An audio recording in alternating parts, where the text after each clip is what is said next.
Welcome to another episode of the Left of Lansing podcast with Pat Johnston.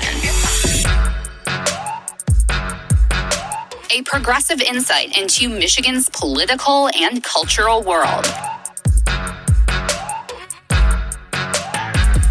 And of course, an entertaining podcast designed to shine a light on how to make Michigan's political machine work for the people.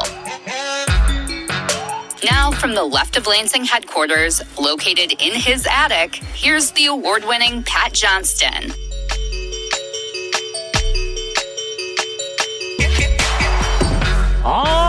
Yeah! Welcome to another installment of Michigan's premier progressive podcast. I am Pat Johnston, and I'm warning you, I'm a bit fired up this week, and I'm not sure if you're going to like everything I have to say, so buckle up.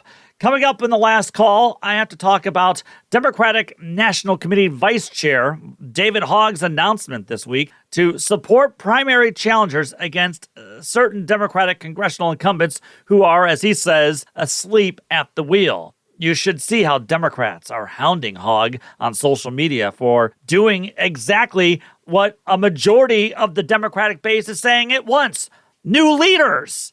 I'll have more on that later on. Remember to follow me on Blue Sky, Twitter, the Facebook, the Gram, but also on the YouTube, since I'm posting many videos there, along with everything else that you are hearing on this podcast. I shared some clips from my discussion last week with labor writer Hamilton Nolan, and it got the most views I've ever received on my YouTube page. If you missed last week's show, please check it out because Hamilton cuts right through the smoke and mirrors by the Trump regime and MAGA Republicans and their claims, how they're all about the working class, how they are the real working class party when the Trump tariff con and their constant attacks on unions prove otherwise. So please, subscribe to Left of Lansing on YouTube and subscribe to the show wherever you get your podcasts. And yes, as I always say, give it a 5-star review if you can. I'll accept 4, but I'd really like a 5-star review. And please let others know about the show so that we can help spread the progressive message across Michigan and the country. Okay, so we've got a few more Republicans running for governor next year. Former State Attorney General Mike Cox is running, announcing that his platform will be, get ready, make Michigan great again. Wow, Mike, how original. Nobody would ever think of coming up with a slogan like that. Frankly, how wimpy of Mike Cox to not be original. I mean, all he's got is stealing his dear leader's slogan for Michigan. Mike Cox, you sputtered out of the starter's gate with zero original thought or imagination. Hey, kind of like the entire MAGA Republican Party. Our friend John King from Michigan Advance noted this week that Mike Cox is the 5th Republican running for governor, along with Michigan Senate Minority Leader Eric Nesbitt, Congressman John James, of course, Genesee County truck driver Anthony Hudson, and Traverse City native Evan Space. Don't really know those last two guys, so we'll just say there are 3 running, but with John James in the mix and now Mike Cox, I guess you can take Eric Nesbitt out of the mix as well. Now, I am ashamed to admit that Mike Cox and I share a hometown since we both come from Redford Township, and I wonder if he remembers Clover Lanes on Schoolcraft Road. Yes, I know. It was technically Livonia, but that's where my high school would bowl for our lifetime sports classes. And I was dominant, by the way. Or maybe I should say Beach Lanes, because that was actually in Redford Township. Anyway, Cox recently joined always on duty Bill Schuette, the former MAGA Republican Attorney General, whose son is now in the State House, to chastise current Democratic Attorney General Dana Nessel recently for allegedly using her own office to press her own political agenda. Cox and Schuette, they criticized Nessel at a recent sham hearing in the State House, and I loved when progressive Democratic State Representative Dylan Wagella pointed out their hypocrisy and how Mike Cox joined Republican efforts to strike down Obamacare, and also how Schuette defended Michigan's then ban on same-sex marriages when he was in office. Because you see, it's never, ever, ever political when MAGA Republicans are in charge, you see. Now, in that same hearing, Mike Cox went after Nessel for charging those 16 fake electors, including former Michigan Republican co-chair Michonne Maddock, as they tried to steal the 2020 election, which, again, you MAGA people out there, if you're saying that there was a massive steal happening right in front of all of us, that means any Republican who won the race in that election was also a fraudulent winner. Clowns. But Cox said that Nessel was in the wrong because she described those 16 electors as brainwashed by their dear leader. They were brainwashed. That's what a cult is all about. There was no evidence of any wrongdoing, but he said there was a fix, and so, of course, they will do whatever it takes. They will even go to jail for him. What do you think January 6th was all about? Mike Cox says it's not fair to describe cultish MAGA nuts as brainwashed because they truly, truly believed he won. Look, I truly believe Justin Rose should have won the Masters, and I think he got cheated. So they should just rip up that green jacket off Rory McIlroy's back and give it to Justin Rose. Now, for the record, Rory, I believe, deserved the title and won it fair and square. But you get my point. What Mike Cox is admitting is that MAGA Republicans can't tell right from wrong, and that is a major, major problem in this country. Hey, give Mike Cox credit. At least he's admitting it. But get ready, everyone, for the next 18 months or so, because between John James and Mike Cox spewing pro-Trump dribble nonstop, it'll be a cringe-inducing 2026 to see who can gain dear leader's attention. Now, meanwhile, our current governor, Democrat Gretchen Whitmer, continues to try to recover from her debacle of a meeting with dear leader Trump at the White House last week in the Oval Office. When I recorded last week's show, where I took the governor to task for looking absolutely weak and small as she stood in the corner of the Oval Office, I didn't even see that New York Times pic of her covering her face with her folder before meeting with dear leader. And it's so stunning. It is, because I thought Gretchen Whitmer always understood optics, but she doesn't. Trump and his people, they understand optics. It's always optics, optics, optics in politics. Guys, if you want to go back and listen to my shows from 2019 and 2020, and then when I pick back up here in 2023, you'll hear me laud Governor Whitmer for reaching out to young voters, for understanding the power of social media. But you'll also hear where she fell short of representing the people she got to vote for her. I mean, I did spend some of 2019 talking with guests like registered nurse and progressive activist Julia Pulver about Whitmer's massive failure in joining the Republican majority back then and passing that awful, awful, awful giveaway to insurance companies when she signed that so-called auto insurance reform bill. It didn't help the people one bit, and thousands of Michiganders now can't afford the cost to cover themselves or loved ones who suffered from devastating auto accidents. Not really a working class agenda there. Not to mention the photos of her signing that bill on Mackinac Island with then Republican Speaker of the House Lee Chatfield, who's facing felony embezzlement charges for allegedly using funds from his own foundation for personal use like trips, meals, paying off credit cards. I mean, that photo op was a disaster. And looking back in time, it looks even worse, especially in how that bill did not help thousands of Michiganders. But what was Gretchen Whitmer's reward for working with MAGA Republicans and high-end lobbyists in Lansing back then? Oh, yeah, that's right. They held rallies against her at the Capitol during COVID. And Trump railed against her, of course, and she even had MAGA Republican nutjobs conspire to kidnap and kill her. I mean, you'd think she would have learned a lesson in never bending a knee towards these people, never showing 1 ounce of weakness, taking the battle to them, and most of all, taking the battle to dear leader Trump. But ever since he defeated Kamala Harris, Whitmer decided to shed her brand, what used to be her brand of being a true fighter, a working class fighter, and instead decided to go in the I'll act like the adult in the room, work with an adjudicated rapist and felon and someone who completely has no regard for the United States Constitution while he surrounds himself with the most despicable corporate authoritarians and white Christian nationalists who care only about one thing, absolute power.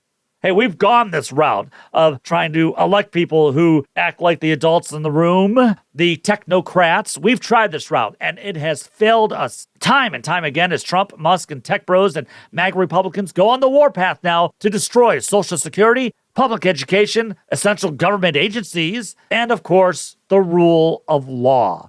It's why you're seeing now millions of people taking to the streets to protest the corporate autocracy that's taking over our government.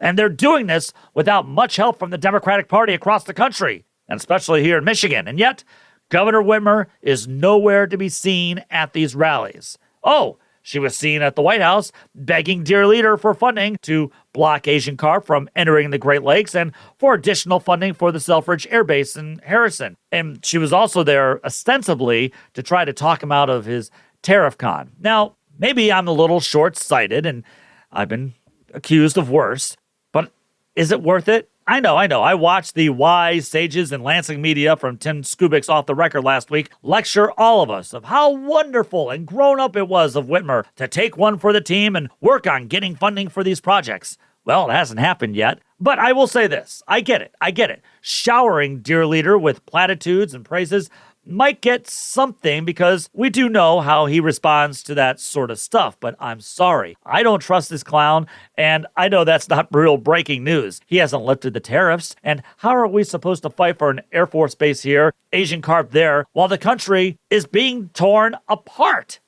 But as I said last week, what was the worst part of Gretchen Whitmer's visit for me was how it looked. And how she stood in the corner looking small while allowing MAGA Republican House Speaker Matt Hall to take the lead in the entire appearance. Hall even criticized President Obama for supposedly allowing Asian carp in the Great Lakes. And while he was doing that, trashing Obama, Gretchen Whitmer stood there silently. Then Trump signed executive orders declaring to go after some of his political enemies, and she stood there silently. That woman from Michigan, the one who couldn't be pushed around, became nothing but part of the Oval Office tapestry to the delight of all of those Christian nationalists inside the regime. Oh, you know deep down they just loved it. Now, I've gotten some pushback from some of you out there who believe I'm way off base with my criticisms of Big Gretchen. I welcome the criticism and discussions that I've had with some of you. And again, I get it. She feels like being the so-called adult in the room is now her new brand. But while Rome burns, what the hell does it matter having an adult in the room who will just simply burn along with it? Funding for an airbase? I mean, is that worth all the groveling while refusing to stand up for those who will face massive cuts to Medicaid and Social Security? All because some strange billionaire like Elon Musk is allowing his people to pour through the personal data of millions of Americans? Is it worth it? Is it worth it while Dear Leader and Elon slash funding for places like Ravenhill Discovery Center in northern Michigan, where kids and families learn to connect through science and art? I mean, that center now will lose around $25,000 in federal funding as Elon and Trump gut some $65 million across the country for spending on the National Endowment of Humanities. We used to always value art in this country because that was a way that we could also say we believe in freedom. That's what freedom of speech is all about. And here's some more about these cuts. As Bridge, Michigan reports, the Michigan Humanities Council lost the roughly $900,000 remaining of its $1.5 million annual federal operations grant, 90% of the organization's total budget. Among the initial casualties, the nonprofit is scrapping its annual Great Michigan Read, a statewide program that's offered free books and programming centered around a specific book related to Michigan each year since 2007. Isn't that just wonderful? Oh, I just love it. I mean, screw it. Do the kids really have to learn how to read when we've got Dear Leader to provide us with his usage of big words?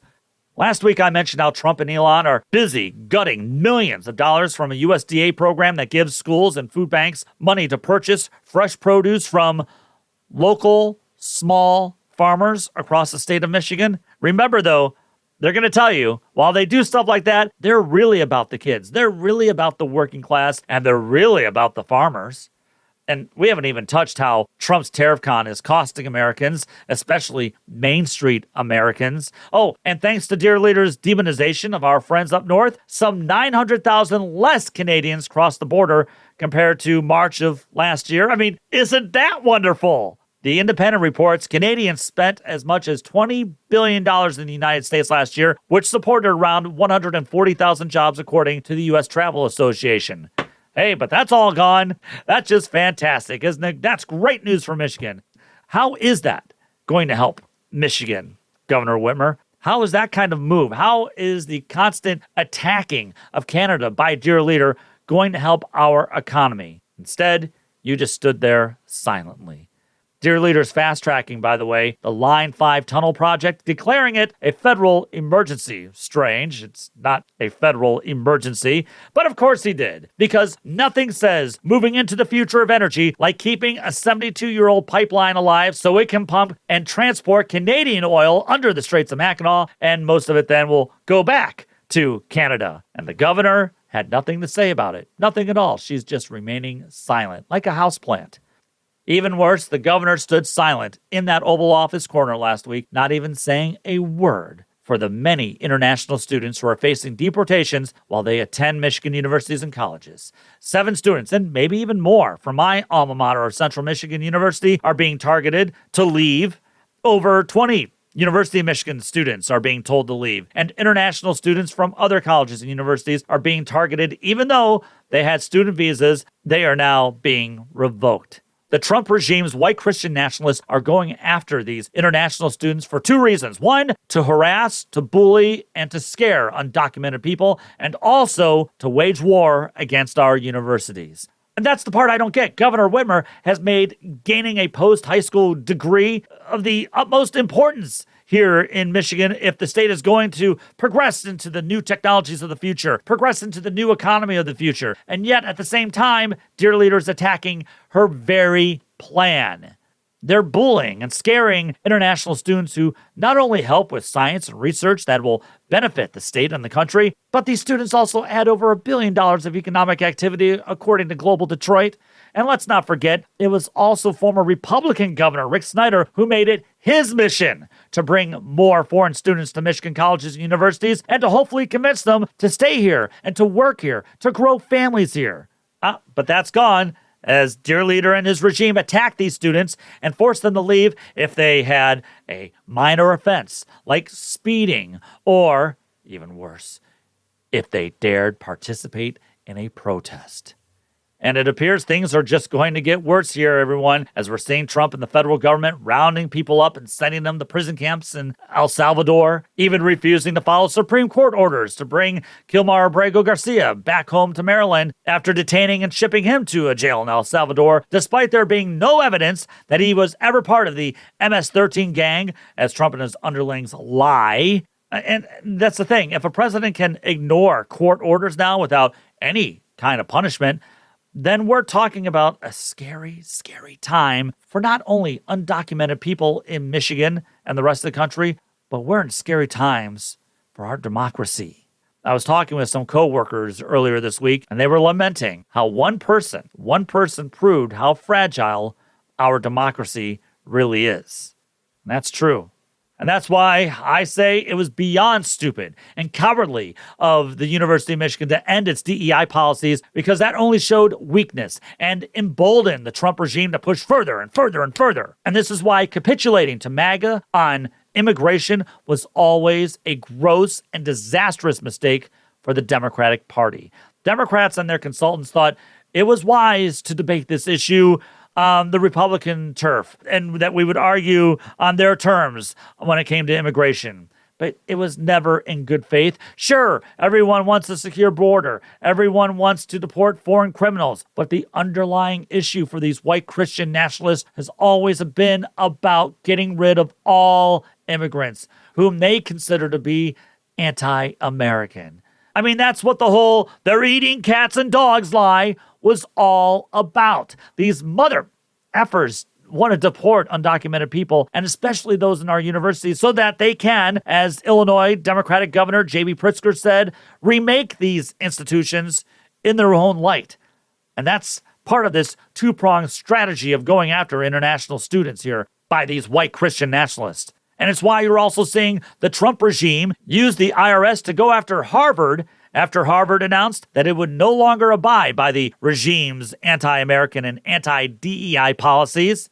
And see, MAGA doesn't see this, though. They don't think clearly. Oh, great, they celebrate. Yeah, let's go after a liberal, which is funny. I mean, I don't think of Harvard being a liberal institution, but still, they say, yeah, let's go after all the universities, which means that when a Democrat gets into office, that Democrat can go after religious institutions like Hillsdale College, for instance.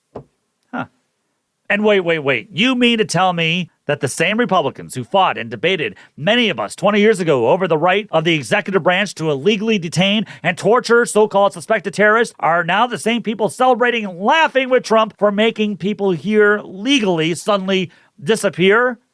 Look, I like that Liz Cheney's on the side of democracy as we stand up against this totalitarian takeover, but come on. She used to tell me and you out there how the executive branch should have all the authority imaginable to detain and torture people. And suddenly now, people like Liz Cheney and other Republicans back then say that they're caught off guard, that someone would someday come along and further abuse the very power they fought for some 20 years ago.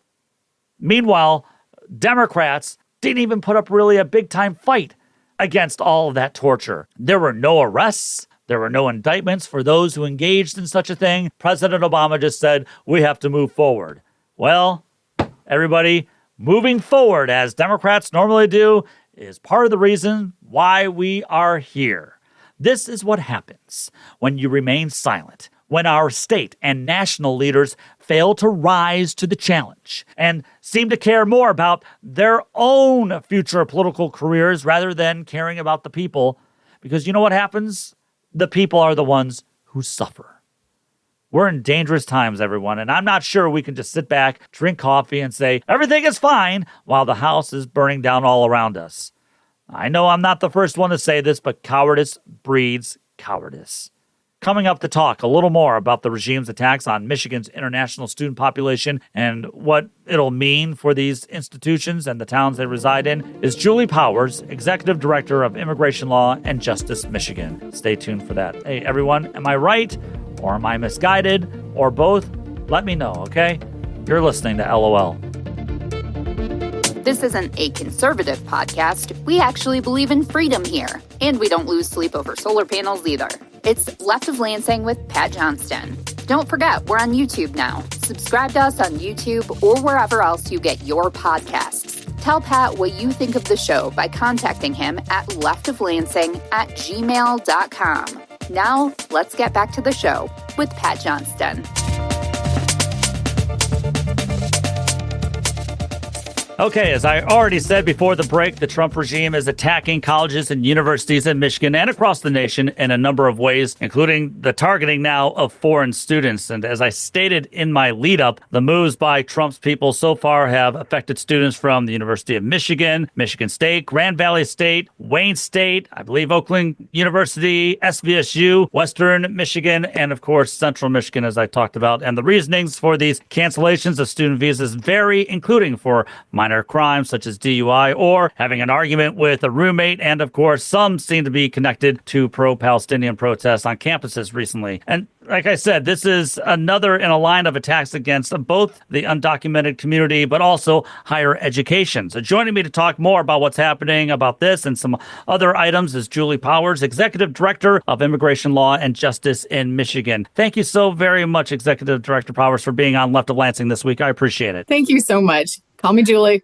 All right, Julie. I'm not fancy. I know, I'm not fancy. No problem. All right, well, as you heard, I mentioned my alma mater, CMU, in my open there. And according to CM Life, the student newspaper there, CMU officials discovered that several current and former international student records that were terminated without notice by the Department of Homeland Security recently. And the university president said that neither the university or the students were notified of the changes. And we're seeing similar stories, of course, being shared elsewhere. Was this on the radar of many advocates out there when Trump came back into the office, that his administration would be targeting international students in the state, or did this kind of catch some off guard?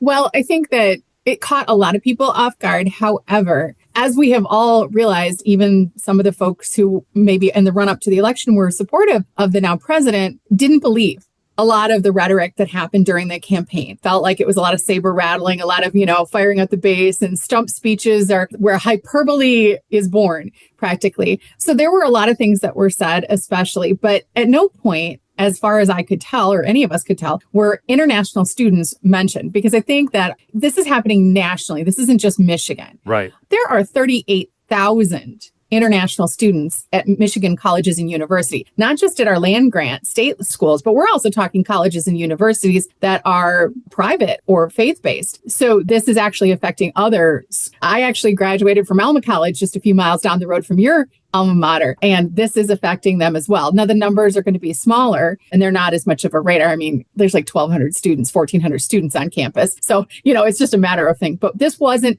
specifically on our radar screen, although I do know that a lot of students, especially international student organizations, were wary after the election and coming back in January for the next term. There were a lot of conversations happening online in forums, and we were getting calls from folks asking if they should return to the U.S. to complete their education.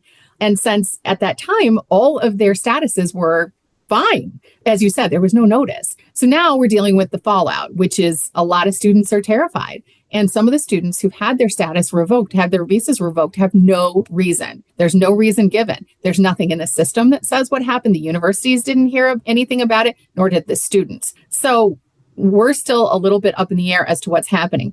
Fortunately, the students at the University of Michigan, Michigan State, Wayne State Central, and the bigger schools, they have offices of international students, and they're providing support to those students, either to help them leave the country or to petition to get themselves reinstated in a timely manner.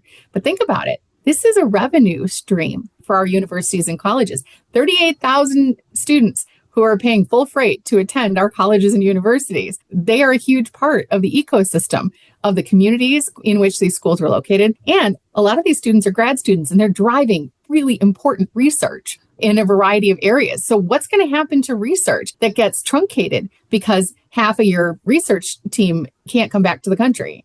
So I think this is going to put a lot of pressure on colleges and universities across the country. You mentioned how many international students we have here in the state. And I think I read somewhere, and you could correct me, I think I read that it's around, something like $1.4 billion that students will spend on, these international students spend on tuition. Let's see. I've got it right here. Yeah. Tuition, rent, groceries, clothes, movies, restaurant meals, school supplies, and other things that they purchase. And this is according to a global Detroit study. So this is also, like you said, an attack not just on the students, the universities, but it's also it is an attack on the cities and the towns where these universities and colleges reside. Absolutely. And a lot of the tactics that the administration is using are things that cause people to be concerned and anxious, but is also having a chilling effect on free speech. Given that there's been rhetoric and there have been communications made to people who were born and raised in the United States and are U.S. citizens, informing them that their parole has been revoked and they need to get out of the country in 7 days. So there are a lot of mistakes that are being made in the process of truncating these visas. I also want to point out something that folks don't always talk about, which is that international students, obviously, they're an economic driver, just like you said, and our friends at Global Detroit did an impeccable job in that study in analyzing the economic impact. But most international students are still, they're young adults, they're kids. And so you've got a 19-year-old or a 22-year-old. And while they are legally and technically adults, they're not completely adult yet. And we're basically terrorizing very, very inexperienced adults. They're getting their visas yanked for, maybe they went out with their friends and had a beer and got in trouble, behaved inappropriately. What's appropriate in their culture and in their community? I mean, our drinking age at 21 is very different from how it is in other countries where those students are now coming to the U.S. Maybe they're driving and they commit a moving violation. I live in Lansing. Trust me, I have been on the road and seen the very fancy cars being driven by international students who drive too quickly, blow stop signs or blow red lights, and it happens. These are immature adults. And so sometimes they do dumb things. I know I am ever grateful that the internet did not exist when I was in college.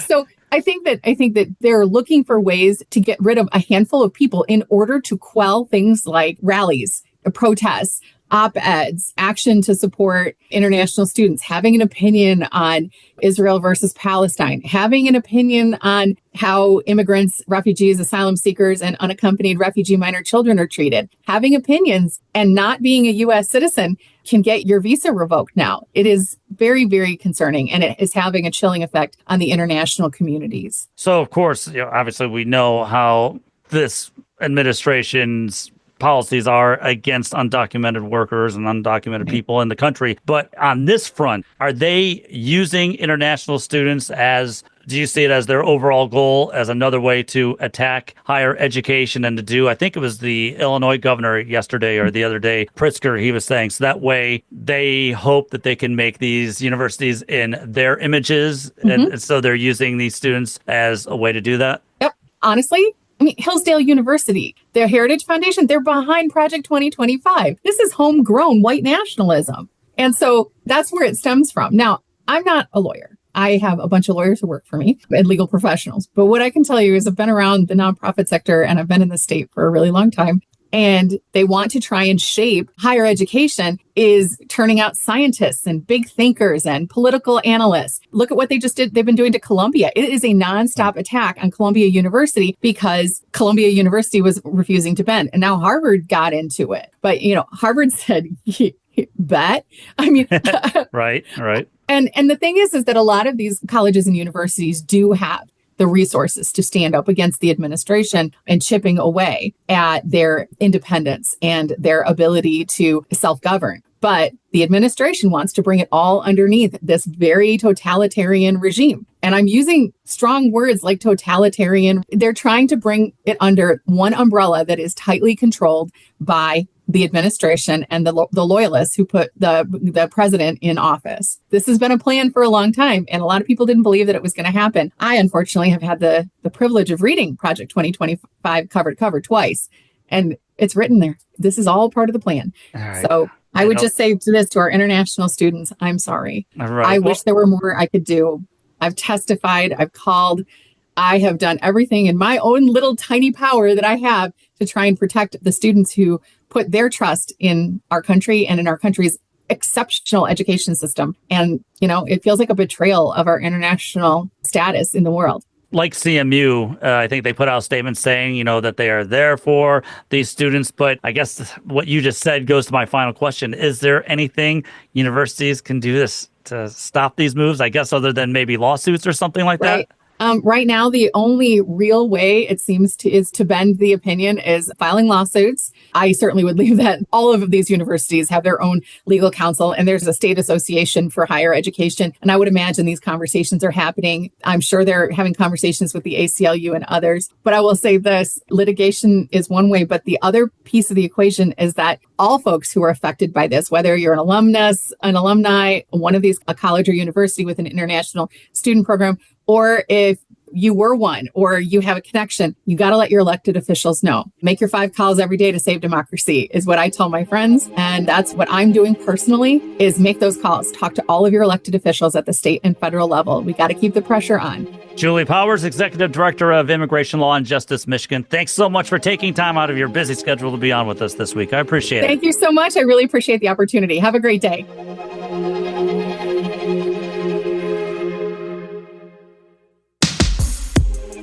It's progressivism with passion. It's the Left of Lansing podcast, where Pat shines a light on Michigan's progressive movement. Contact Pat at leftoflansing@gmail.com.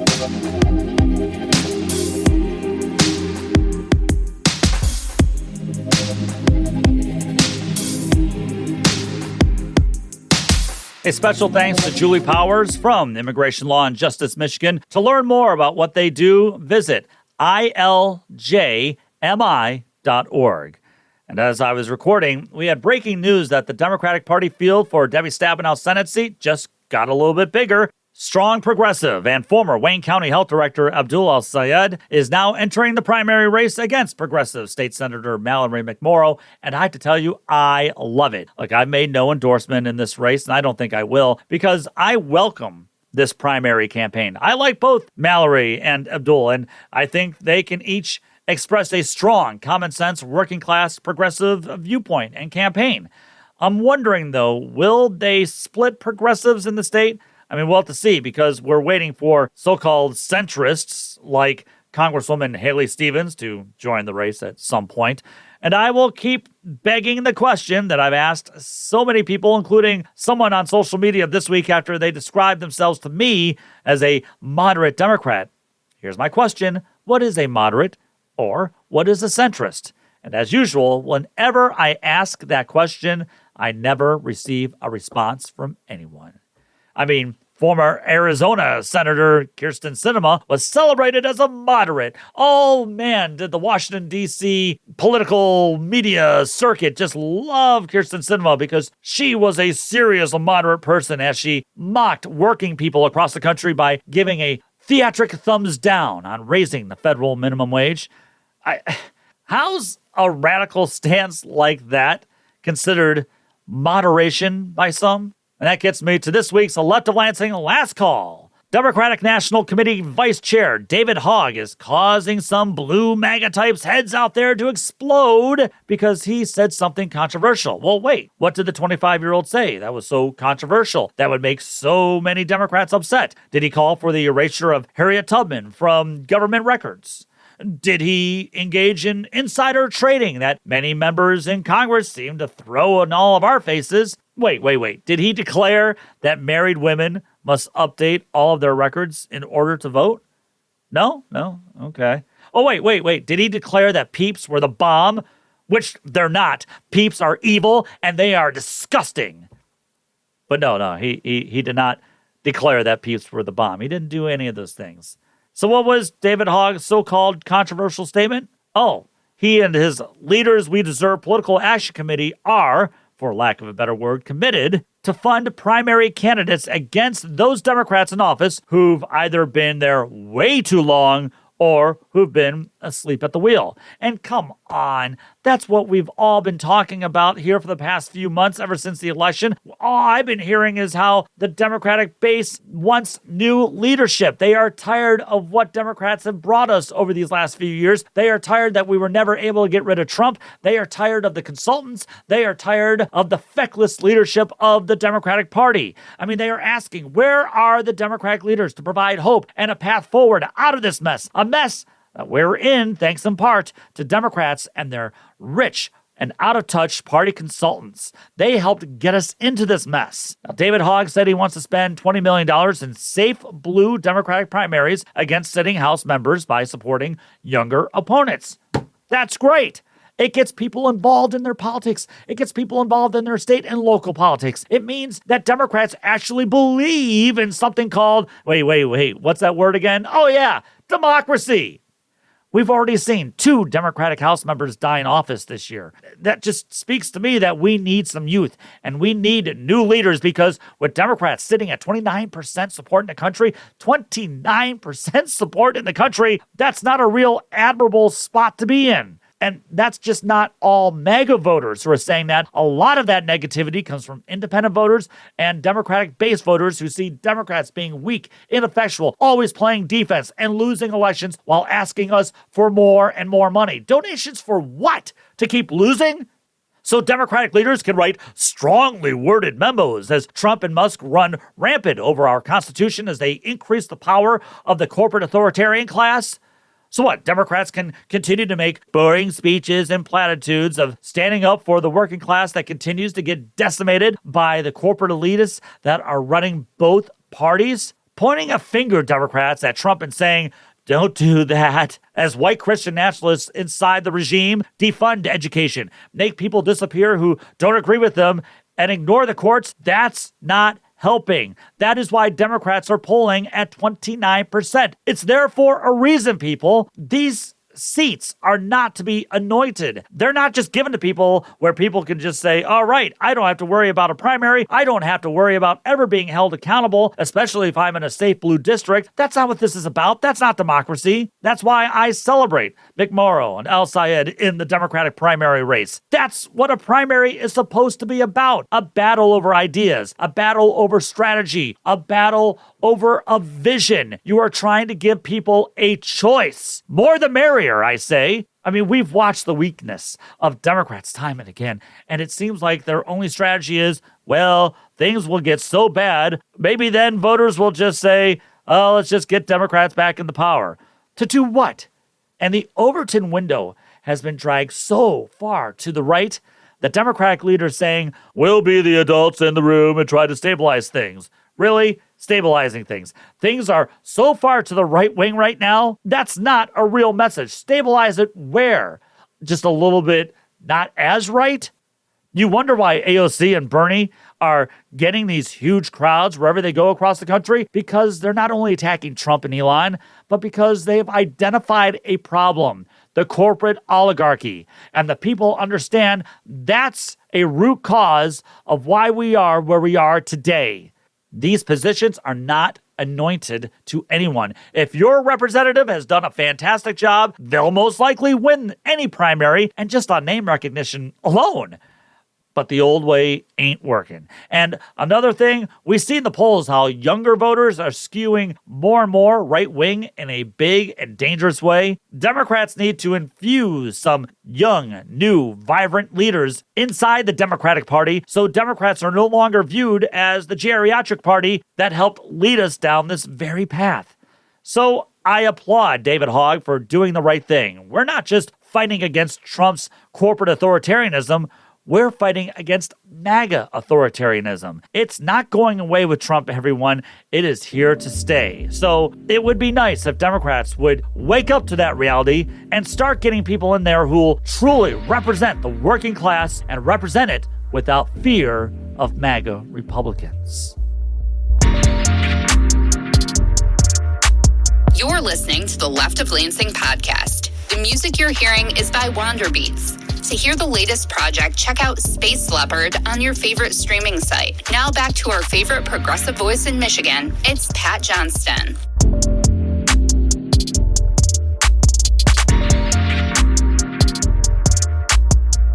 Well, that's going to do it for this edition of the Left of Lansing. Hope those of you who celebrate Easter have a happy one. And for those of you who recognize Easter as a way to celebrate the spring equinox and the warmer weather, I also hope you have a good one as well. Please email me, leftoflansing@gmail.com, and let me know what you think about everything that we covered this week. Thanks again to Julie Powers from Immigration Law and Justice Michigan for being on and for fighting for what is right. I mean, that's what progressivism is all about, fighting for what is right, and it's why progressive policies are popular with the people. So enjoy some chocolate eggs this weekend, and then let's get back into the fight for the future of the country next week. Remember, take the battle to them. Thank you, Michigan. The Left of Lansing podcast was produced by Pat Johnston, written by Pat Johnston, researched by Pat Johnston, edited by Pat Johnston, and hosted by, yes, Pat Johnston. Technical assistance by Dr. Heather. And thanks to our good friend Kirsten for the awesome podcast logo. Remember to visit leftoflansing.com for more news and information. Thanks again for listening to the Left of Lansing podcast.